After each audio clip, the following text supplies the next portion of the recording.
बिस्मिल्लाहिर्रहमानिर्रहीम। Dear student, Saqib Hussain, superior college Bhera से। और लास्ट टाइम जो हम पढ़ रहे थे वो रिफॉर्मिंग था। उस रिफॉर्मिंग में रिफॉर्मिंग की डेफिनेशन पढ़ी थी। फिर रिफॉर्मिंग की डेफिनेशन के साथ साथ आपने नॉकिंग, ऑक्टेन नंबर वगैरह देखा था और रिफॉर्मिंग क्यों करते हैं इसके बारे में पढ़ा था। आज हमने देखना है use of tetra ethyl lead, उसी टॉपिक का हिस्सा है। TEL basically tetra ethyl lead है, C2H5 इसको इथाइल ग्रुप बोलते हैं। इसके साथ 4 हों तो टेट्रा इथाइल और साथ होता है लेड, टेट्रा इथाइल लेड। ये टेट्रा इथाइल लेड फ्यूल की एफिशिएंसी को बढ़ाने के लिए पेट्रोलियम में ऐड किया जाता है। इसका जिक्र फर्स्ट ईयर में रिएक्शन काइनेटिक्स में भी एक दफ़ा आपने पढ़ा था। जब टेट्रा इथाइल लेड यूज़ करते हैं फ्यूल में तो इसका बेटे एक डिसएडवांटेज है।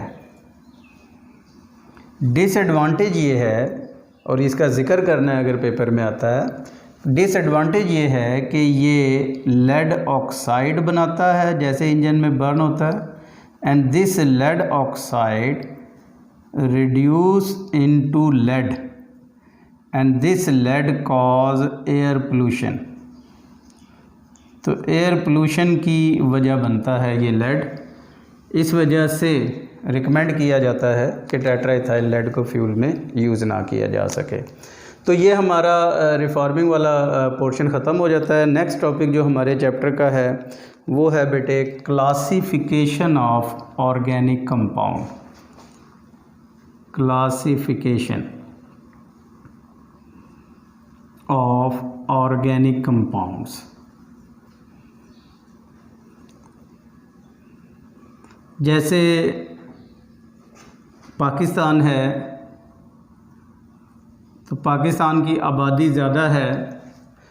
अब पाकिस्तान को प्रोविंस में, फिर डिस्ट्रिक्ट्स में, फिर तहसील में, फिर टाउन कमेटी में क्लासिफाई कर दिया गया, डिवाइड कर दिया गया। ऐसे ही मिलियंस ऑफ ऑर्गेनिक कंपाउंड्स हैं और उन मिलियंस ऑफ ऑर्गेनिक कंपाउंड को वन बाय वन स्टडी करना प्रॉब्लम है। उस वजह से हम जब कोई तादाद ज़्यादा होती है तो उसकी क्लासिफिकेशन कर देते हैं। तो मेनली ऑर्गेनिक कंपाउंड्स की 2 क्लासेस हैं। एक को बेटे बोलते हैं ओपन चेन ऑर्गेनिक कंपाउंड और दूसरे को बोलते हैं cyclic organic compound. Open chain का दूसरा नाम एसाइक्लिक भी है, एसाइक्लिक यानी एसाइक्लिक ऑर्गेनिक कंपाउंड, और सेकंड वन हो गए साइक्लिक ऑर्गेनिक कंपाउंड। आगे ओपन चेन के भी फर्दर 2 टाइप्स हैं।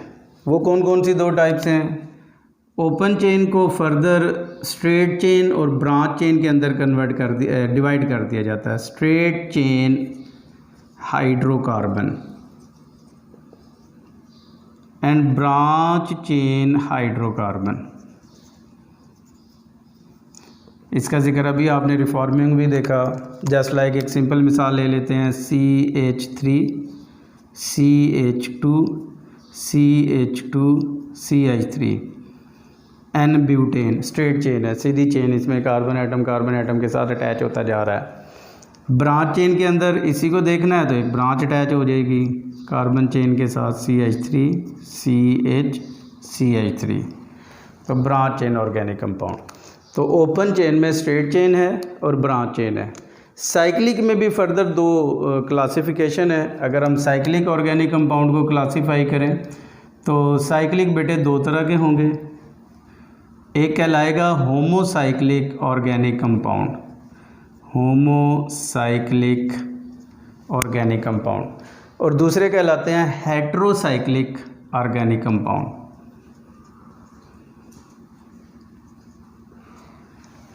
होमो मीन होता है सेम, ऐसी साइकिल, ऐसा रिंग जो सिर्फ और सिर्फ एक जैसे कार्बन एटम पर मुश्तमिल होता है, कोई दूसरा एटम नहीं होता। और हेट्रोसाइक्लिक वो ऑर्गेनिक कंपाउंड होंगे जो एक से ज़्यादा कार्बन एटम पर मुश्तमिल होंगे। होमोसाइक्लिक में फर्दर 2 क्लासिफिकेशन है। फर्दर इनको टू पार्ट्स में क्लासीफाई किया गया है।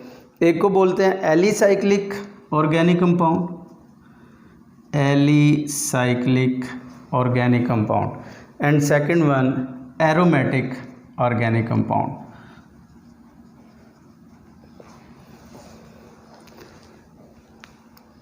फिर आप जब हेट्रोसाइक्लिक की बात करते हैं तो हेट्रोसाइक्लिक को भी फर्दर टू क्लासिफिकेशन है।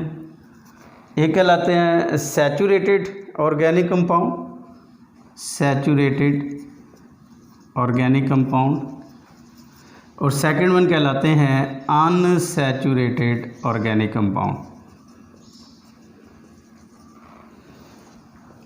Saturated and unsaturated organic compounds.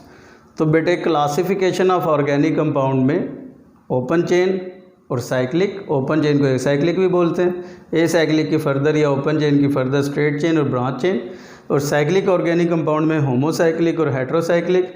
Homocyclic की भी फर्दर टू टाइप हैं, एलिसाइक्लिक और एरोमेटिक, और हेट्रोसाइक्लिक में टू कंपाउंड्स हो गए सैचुरेटेड एंड अनसैचुरेटेड। तो आज के लिए इतना ही, इंशाल्लाह मिलेंगे नेक्स्ट लेक्चर में। Thank you very much.